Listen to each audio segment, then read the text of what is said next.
2부는 11시에 만나는 슬기로운 백과사전 준비했습니다. 매주 목요일엔 알면 돈이 되는 노동법 알돈노 시간입니다. 올해 택배업계 노동자들의 과로사 소식이 여러 차례 전해지면서 대책 마련에 대한 목소리가 높아져 왔습니다. 지난달 13일에는 택배 종사자 과로사 방지 대책도 발표됐었는데요. 대책 중 일환으로 택배업에서 산업안전관리가 얼마나 제대로 되고 있는지에 대한 감독과 업무 여건에 대한 실태조사가 이뤄졌다고 합니다. 오늘 택배 노동자들의 노고를 알아보는 시간 가져보려고 하는데요. 오늘의 주제 이외에도 파트타임도 퇴직금이 있는지, 갑작스런 해고 통보를 받았는데 어떻게 대응해야 하는지 등등 방송 들으시면서 노무에 대해 궁금한 점이 있는 분들 단문 50원, 장문 100원의 유료 문자 샵 0945번으로 보내주시길 바랍니다. YTN 라디오 유튜브와 애플리케이션 댓글창도 열려 있습니다. 자, 그럼 알면 돈이 되는 노동법 알돈노 시간 함께 말씀 나눌 분 모셔보죠. 소나무 노동법률사무소 김효신 노무사와 함께하겠습니다. 안녕하세요. 네, 반갑습니다. 예, 오늘 지금 수능을 치르고 있는데, 네네. 수능 때 기억나십니까? 예, 기억나죠. 사실 저도 수능이 망했었는데요. 예. 예, 그때는 뭐 망하면 진짜 큰일 날 줄 알았는데, 예. 큰일 나고 그런 건 잘 없더라고요. 아, 맞아요. 또 다른 네. 또 삶의 기회들이 오기 때문에. 그러니까요, 뭐 최선을 다하셨으면 그걸로 충분할 것 같습니다. 그렇습니다. 네. 너무 형식적인 말이어서 위로는 안 될 것 같네요. 아, 네, 수능 보시는 분들이 안 듣고 있어서 다행입니다. 네. 자, 이제 우리 생활에 없어서는 안 될 산업으로 깊숙이 들어와 있는데, 네. 그분들에게 근로자에게만 적용되는 산재법이나 산업안전보건법이 적용된다고요? 네, 맞습니다. 원래 노동법은 근로자, 우리가 항상 말하는 이제 근로자분들만 적용을 받는 게 원칙입니다. 예. 근데 우리가 뭐 택배 종사하시는 분들이나 학원 강사분들, 보험 설계사들 분 같은 경우에는 우리가 특수 형태 종사 근로자라고 근로종사자라고 지칭을 하면서요. 근로자하고 유사하게 일은 하시는데 법의 적용을 못 받는 분들인 거잖아요. 예. 그래서 근데 노동법을 적용 못 받는 거는 그렇다 치더라도 일하시는 데 있어서는 안전은 확보해 줘야 되겠다. 예. 예, 그런 취지로 일터에서 일하는 사람들의 안전은 무조건 확보해야 된다는 취지로 적용을 받으실 수 있는 겁니다. 예. 근데 이게 맹점이 하나 있어요. 산업안전보건법은 작년 19년도 1월부터 적용돼서 이제 적용이 되어 왔고요. 산재보험 같은 경우에는 2012년부터 적용을 받아와셨는데요. 근데 이게 실상으로 제대로 정착이 안 된 게 어떤 거냐면 우리는 근로자라고 하면 당연 가입이거든요. 직장에 들어가면 산재보험은 당연히 가입되는 거고 그 산재보험료는 사용자의 100% 부담으로 해놨습니다. 그런데 이 특수형태 종사 근로자들은 산재보험에 가입했는 길은 열어놨지만 탈퇴할 수 있는 길도 열어놨어요. 적용 제외 신청을 하면 무조건 탈퇴하게 돼 있는데요. 그 이유가 이 산재보험료를 5대5로 나눠서 내도록 하는 거에 기인하지 않나. 예, 그렇게 생각하고 있습니다. 그래서 가입률이 한 36% 정도밖에 안 된다라는 굉장히 통계가 낮네요. 있습니다. 네. 예. 이런 것 때문에 그렇죠. 그렇습니다. 올해 택배 업무와 관련해 많은 문제가 알려지면서 업무에 대한 국민적 관심도 높아졌습니다. 네네. 택배 주문부터 배달까지의 과정이 생각했던 것보다는 꽤 많은 단계를 거치더라고요. 그렇죠. 예, 우리가 생각하는 것처럼 택배를 주문을 하면 바로 어디 물류센터 한 군데만 거쳐서 거기에서 바로 오는 게 아니라요. 그 중간에 서브 물류센터라는 것을 거치게 돼 있어요. 서브 물류센터. 예, 그래서 우리가 주문을 하면 우리가 그냥 다 지역별로 흩어져 있는 작은 물류센터 또는 대리점이라고 하죠. 그 서브 물류센터를 한번 거친 다음에 지역 거점마다 한 군데씩 있는 허브 물류센터로 가게 되는 거예요. 우리가 보면 거의 보면 뭐 이천이나 김포나 조금 외낙지에 되게 큰 물류센터라고 크게 적어 놓으신 걸 보고 있는데 거기가 허브 물류센터라는 거고요. 그래서 처음에 주문해서 허브 물류센터 서브랑 허브 물류센터 거치는 거를 간선 상차라고 하고요. 거기에서 각 배달지로 다시 역순으로 가는 게 간선 하차라고 하거든요. 그래서 이제껏 택배 배송조회 많이 하시잖아요. 거기서 간선 상차, 간선 하차 어떤 의미인지 잘 모르시겠는데 그런 의미입니다. 네. 그럴 때가 있어요. 네. 저희 집과 굉장히 가까운 곳에서 시켰는데 물건을 이게 갑자기 어디 저기 이천에가 있는 거예요. 그렇죠. 그러니까 내가 받으러 갔으면 받았을 텐데. 맞아요. 그래서 왜냐하면 허브에 갔다가 와야 되기 때문에 그렇군요. 그렇습니다. 그래서 여기에서 문제가 발생하는 게 뭐냐면 결국에는 우리 택배 기사님들의 상하차 작업, 서브 물류센터에서의 상하차 작업은 누군가는 해야 되는 일이잖아요. 거기에 대해서 누구 부담으로 지을까에 대해서 이제 제대로 규정이 안 되니까 논란이 좀 많이 있습니다. 네. 대상 택배사가 어느 정도인지 궁금하고. 네네.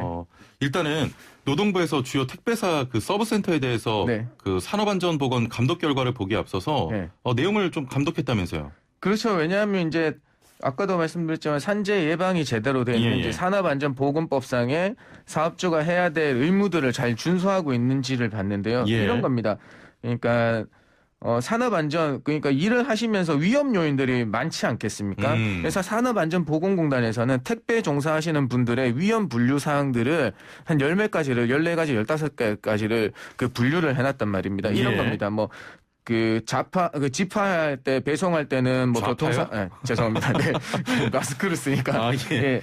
그 집화나 배송할 때는 아무래도 교통사고의 위험성이 많이 노출되실 수 있고 예. 그다음에 분류 작업이나 다른 컨베이어 벨트에서 또 들어서 옮길 때는 넘어짐, 떨어짐, 부딪힘 같은 게 많이 생길 수도 있고 그다음에 또 들었다 놨다 하는 게 근골격계 질환들이 많이 오실 그럼요. 수가 있어요. 예. 근데 그에 대한 예방책들을 제시하고 그다음에 어떤 컨베이어 벨트에 그 방호 장치들을 마련해 놓고 그런 걸 제대로 하고 있는지 잘 교육했는지를 살펴보려고 했었습니다. 이번에 살펴봤습니다. 네. 모든 택배사를 다 감독을 한 겁니까? 아니요. 그렇진 않습니다. 우리가 다 아시는 4개 택배사 근데 여기서 그냥 말씀드려도 되죠. 어차피 다 발표를 했으니까. CJ, 한진, 롯데, 로젠 택배 4개사를 선정했고요.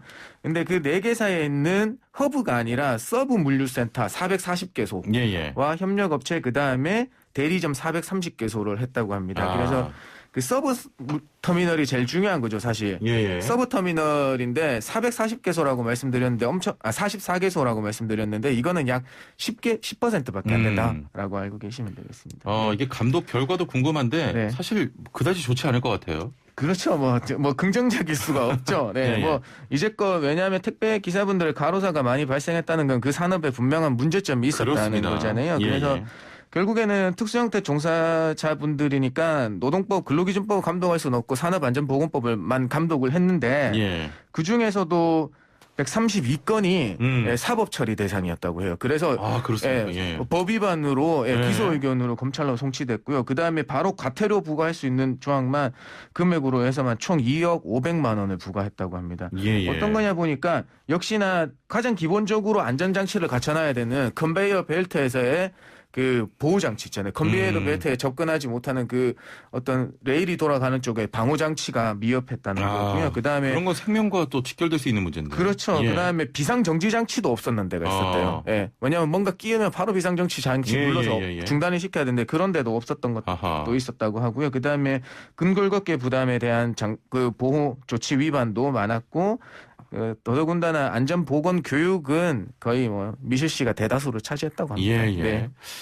이번에 감독하면서 택배기사님들의 업무 여건에 대해서도 조사를 했다고 합니다. 어떻게 근무를 하고 계신 겁니까? 네, 이번에 되게 그동안 국가에서 어떤 조사를 한 게 아니라 다른 여러 기타 사설에서 많이 조사를 해서 발표를 했는데요. 이번에는 고용노동부에서 직접 설문조사를 했다는 데 의의가 있는 것 같습니다. 근데 거의 비슷하더라고요. 보니까 택배 기사분들은 주 6일제가 정착이다. 성수기, 비성수기 모두 6일이라고요. 심지어 성수기에는 7일간 일하는 것도 많다고 합니다. 그다음에 업무 시간이 제일 중요했죠. 성수기 14시간 이상 하는 거는 기본이었고요. 비성수기에서 12시간 이상. 되게 평균적으로 응답자의 한 90%가 10시간 이상 일한다. 비성수기, 성수기 불문하고 그다음에 아까도 말씀드렸는데 문제가 되고 있는 분류 작업 시간이 있잖아요. 이 분류 작업을 누가 해야 되나? 택배 기사가 해야 되나요? 아니면 회사가 해야 되나요? 문제가 있는데요. 이 작업에 무려 5시간이나 투입된다고 합니다. 어쨌든 회사에서 고용한 근로자가 하든 택배 기사분이 하든. 근데 분류 작업을 누가 직접 하냐고 물어봤더니 택배 기사의 78%가 본인들이 직접 하고 있다. 그래서 그다음에 더 중요한 건 어떤 거냐면 그 분류 인력이 회사에 있더라도 그 비용의 부담을 누가 하고 있느냐. 역시나 택배 기사가 부담하고 있다는 비율이 가장 높았고요. 그다음에 회사와 택배 기사가 반반 부담하고 있다.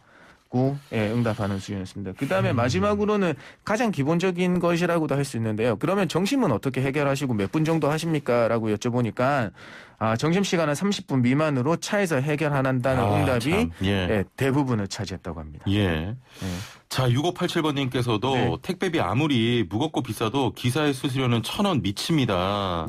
아, 이렇게 또 말씀하셨네요. 열악한 환경입니다. 네, 그래서 이제 개선 사항에 대해서 어떤 게 있겠습니까 하고 여쭤보니까 예. 역시나 배달 수수료 인상이 약 35%로 가장 많았고요. 그다음에 분류 작업에 대한 전문 인력을 좀 투입해달라.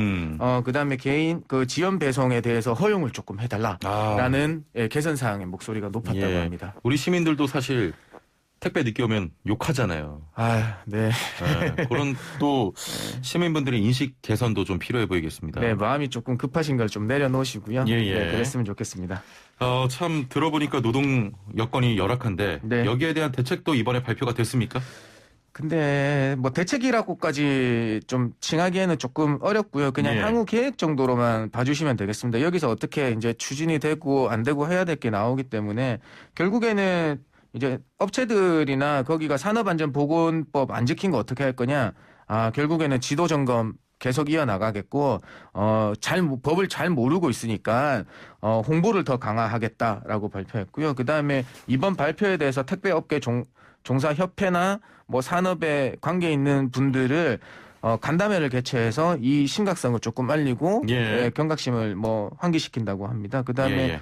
산업안전보건법을 개정하고, 불공정 거래 관해 아까처럼 뭐 분류 작업에 택배 기사가 뭐 반환 부담한다는 건지 아니면 지연 배송이 일어나면 계약의 조건을 바꾼다든지 아니면 자기 맡은 구역을 전환시킨다든지 이런 그 불공정 거래 관행이 있다고 하면 특별 제보 기간을 이번 달 말까지 운영한다고 하거든요. 예, 예. 그래서 그 운영한 방안 그 제보된 거 바탕으로 해가지고 어떻게 좀 개선할 거냐 이런 계획을 앞으로도 뭐 수립해 나간다고 합니다. 예, 네. 알겠습니다. 네. 자, 이제 노무 상담 이어가 보도록 하겠습니다. 5468번님의 상담인데요. 저는 47년생입니다. 저 같은 노인들도 최저임금이 적용되나요? 퇴직금은요? 라고 하셨네요. 예, 당연한 걸 여쭤보셨는데요. 예. 먼저 최저임금부터 말씀드릴게요. 최저임금은 우리나라 그러니까 모든 연령에 적용이 되는 거고요. 예, 예. 어느 지역에 어떤 일을 종사하시든지 간에 당해년도 최저임금은 무조건 적용됩니다. 올해는 예. 8,590원인 거고요. 내년도에는 8,720원인 거예요. 성인 근로자들은 당연히 적용되어서 제가 이런 질문은 처음 받아봤는데요. 사실 청소년 근로자들 같은 경우에 이런 얘기들이 많이 나오긴 해요.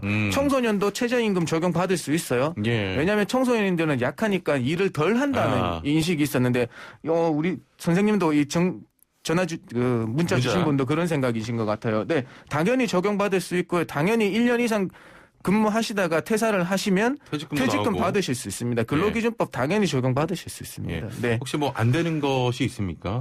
안 되는 거 있으신다면 이런 거죠. 47년생이시니까 지금 70이 넘으셨는데요. 국민연금은 만 60세 이상이 되면 적용되지 않는다는 거 다 아실 거고요. 그 다음에 만 65세가 넘으셔서 취업을 하셨다고 하시면 고용보험이 적용되지 않아서 실업급여를 받지를 못하십니다. 네, 크게는 그렇게 되는 겁니다. 그렇습니다. 그래서 일을 하시면 사실 건강보험료도 떼고요. 그 다음에 소득세도 떼게 돼 있습니다. 그러니까 예. 알겠습니다. 당연히 최저임금과 퇴직금이 적용이 됩니다. 네, 맞습니다. 0214번님, 안녕하세요. 완전 애청자입니다. 너무 급해서 여쭤봐요. 연차인데 19년에 입사하고 19년 6월 25일에 일을 하다가 손가락이 다쳐서 8월 11일까지 공상으로 병가를 했습니다. 1년 미만이라고 연차가 달수만큼 차감됐는데 이렇게 빼는 게 맞는 건지 궁금합니다. 라고 하셨네요. 지금은 19년도 초에 입사하셔서 1년 미만 기간에서 6월 25일 날 일하시다가 다치셨다고 손가락을 그랬죠? 다쳤네요. 예. 일하시다가 8월 11일까지 일하다가 다쳐서 8월 11일까지 공상으로 병가를 썼어요. 네. 공상으로 병가를 쓰셨다고 하는 거는 사용자의 승인을 받아서 휴업한 기간으로 처리가 될 수 있거든요. 예. 그런데 이제 우리가 1년 이상이 되셨으면 출근율에 당연히 포함되고 소정근로일수는 빠지고 출근율에는 간주하는 걸로 되는데요. 예. 이분 같은 경우는 1년 미만이라서 1개월 개근을 채울 수가 없단 말이에요. 예. 그래서 사실 6월 25일부터 8월 25일까지 약 한 2달여에 거쳐서는 만근이 못 일어났거든요. 그래서 한 달에 한 번씩 생기는 우리가 소위 말하는 월차 개념의 휴가는 생길 수는 없습니다. 예. 네, 맞습니다. 알겠습니다. 네. 6040번님, 저희 회사는 5인 미만 사업장인데요. 사장님이 연차가 없다고 하던데 이게 맞는 말입니까? 라고 하셨네요. 네. 아쉽게도 5인 미만 사업장 근로자가 4명만 있다고, 4명까지만 있다고 한다면요. 예. 연차 휴가가 적용되지 않고요.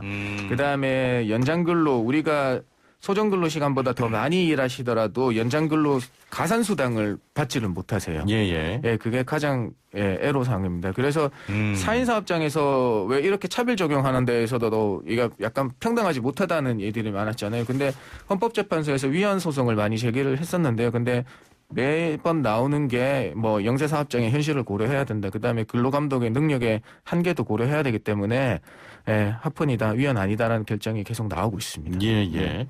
자, 0907번님, 24시간 맞교대하는 경비입니다. 1년에 연차를 며칠 쓸 수 있는지요? 근무일로 며칠 쓸 수 있는지 알려주시면 감사하겠습니다. 라고 하셨네요. 그냥 1년 근무하셨다고 하시고요. 예. 그 맞교대 하시면 격일제 근무 하시는 거니까 예. 경비원이니까 격일제로 합니다.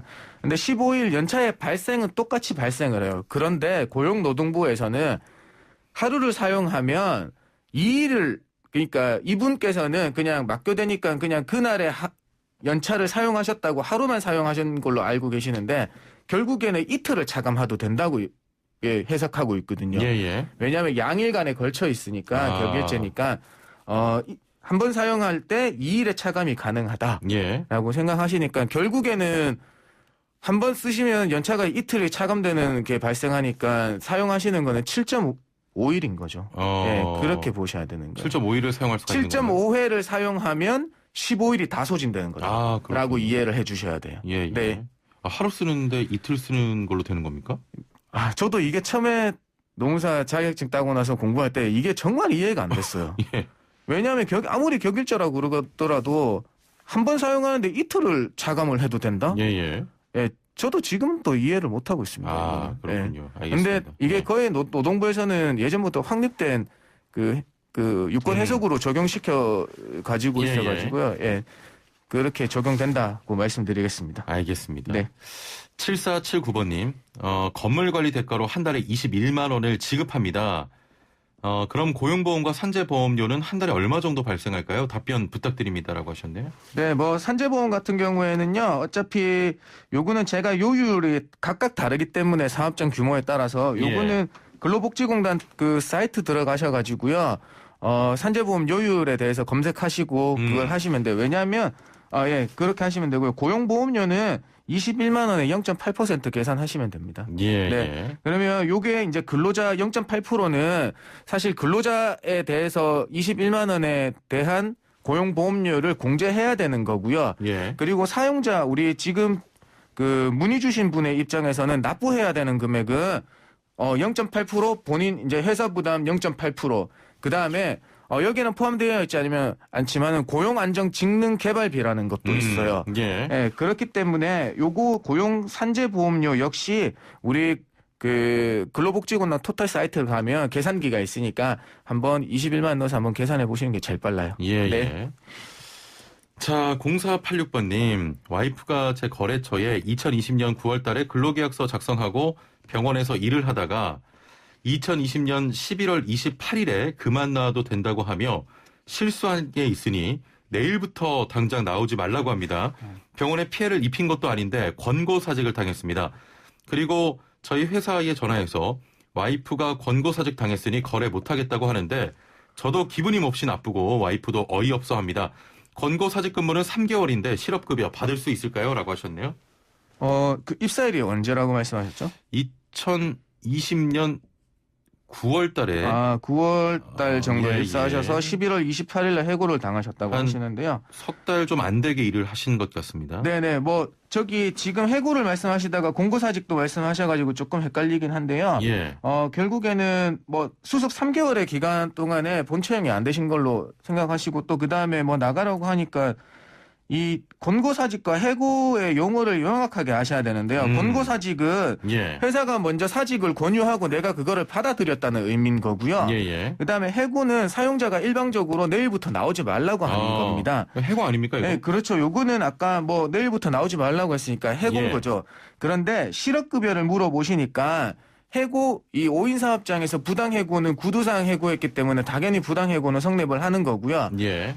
물어보신 거는 실업급여를 여쭤보신 거니까 역시 실업급여는 그 피보험 단위 기간이 180일 이상이 돼야 된다는 요건을 먼저 충족을 해야 되는 거예요. 근데 여기서는 3개월 근무하셨으니까 그냥 3~3은 90일이라고 치더라도 안 되잖아요. 그러면은 이전에 실업급여 받은 적이 없다고 하고 그다음에 그 전에 어떤 직장을 다니셔서 3년 이내에 있다고 하면 피보험 단위 기간은 통산 합할 수 있거든요. 예. 그래서 그런 걸 한번 더 들여다 보셔야 될 것 같습니다. 네. 알겠습니다. 일단은 해고에 분쟁이 생겼으니까 예. 자발적인 이직은 퇴사는 아니신 것 같으니까 비자발적인 퇴사인 것 같으니까 수급 사유는 인정이 돼요. 근데 두 번째로 피보험 단위 기간 180일을 인정받을 수 있냐는 한 번 더 알아보셔야 됩니다. 예, 아주 명쾌한 답변이었습니다. 시간이 이렇게 됐네요. 오늘 말씀 여기까지 듣겠습니다. 감사합니다. 네, 고맙습니다. 네, 지금까지 서남부 노동법률사무소 김효신 노무사와 함께했습니다.